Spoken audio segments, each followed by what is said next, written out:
This is the biggest native animal in the rainforest, and one dangerous bird.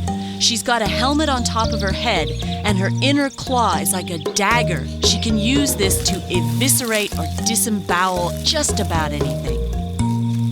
Looks like a young one.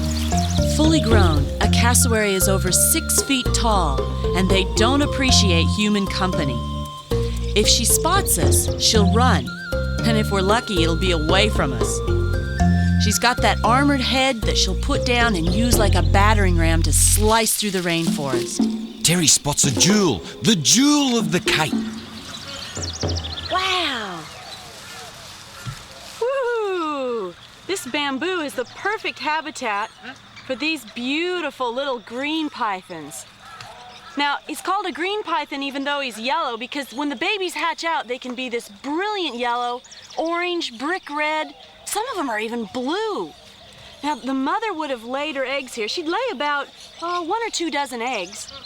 She sits on her eggs, she coils around them, and she vibrates a little bit just to help incubate them. After about 50 days, they hatch out. There's a good chance there's going to be some others around here because they all hatch out in the same area. Have a look at his tail.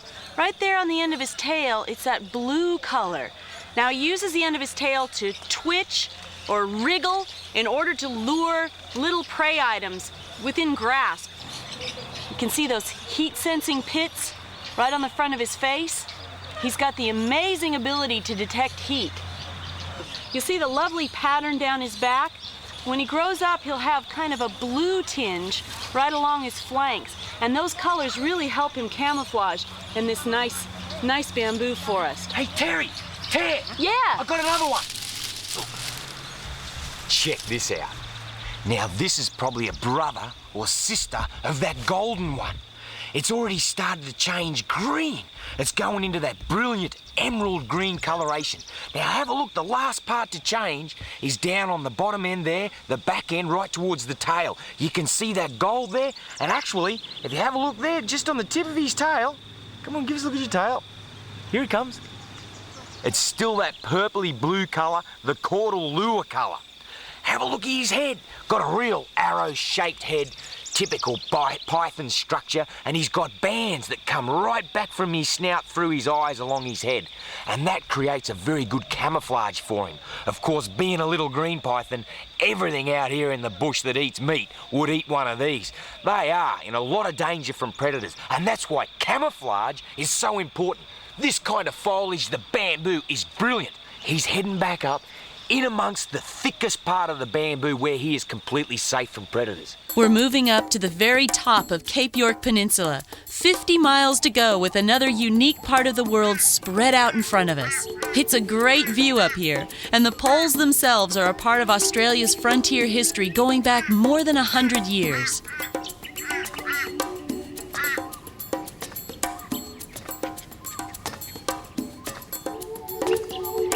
This is all that's left of the old telegraph line.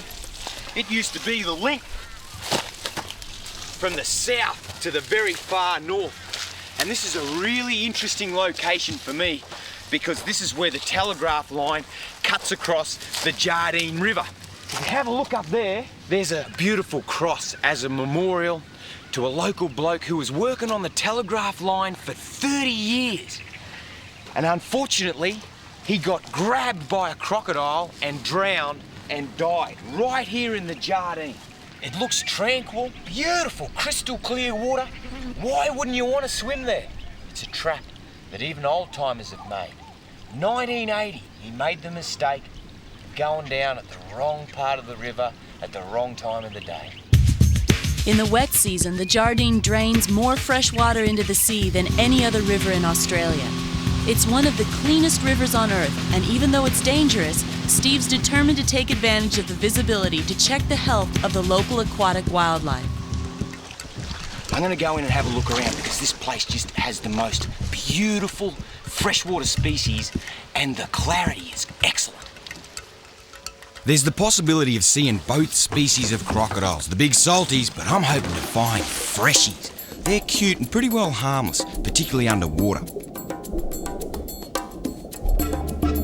I've really got to keep an eye out for crocodiles. The motor should keep them at bay, but just in case I spot one, I'm going to signal Steve by hitting the bottom of the boat. He'll hear it loud and clear underwater, and they'll surface really fast to get out of harm's way.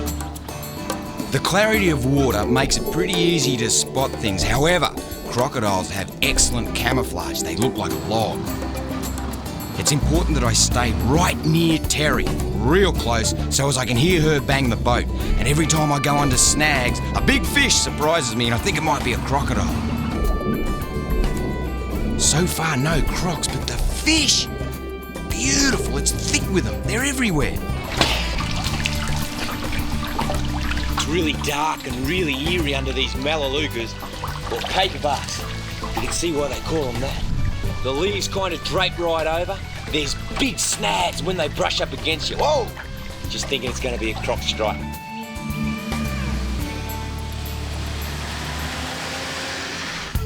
Now that we're right near the top, we're finding a few reasonable roads again, although they're a bit tough at times when you hit the fine dirt they call bull dust. A lot of roads were put in 50 years ago when the area was virtually an armed camp with thousands of servicemen based here during World War II. It's interesting how Cape York spears Australia straight up towards New Guinea. And the whole place is littered, dotted with wrecks of World War II. This is an old bomber, and I sure do appreciate the effort that the Allied forces put in to save Australia from invasion.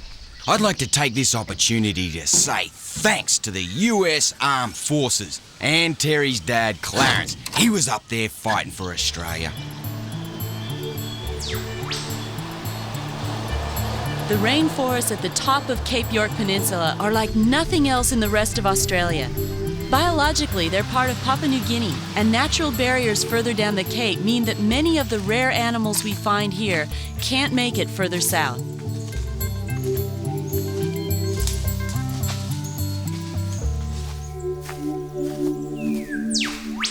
What's that? Oh, yeah. Holy guacamole, have a look at the size of this girl. She's a whopper. This is a golden orb spider. They call them golden orbs because their web is such a beautiful golden colour, and you can see that wonderful gold in her. They are a big spider. I call them Nephyla, that's their Latin name. And these guys eat big animals. Their web is powerful enough to trap small birds and small bats. Predominantly they feed on insects and large butterflies. When the male comes in, he's minute compared to this big girl, and he crawls in onto her back and mates with her at the right time of year, and then he's got to run like crazy or he gets eaten.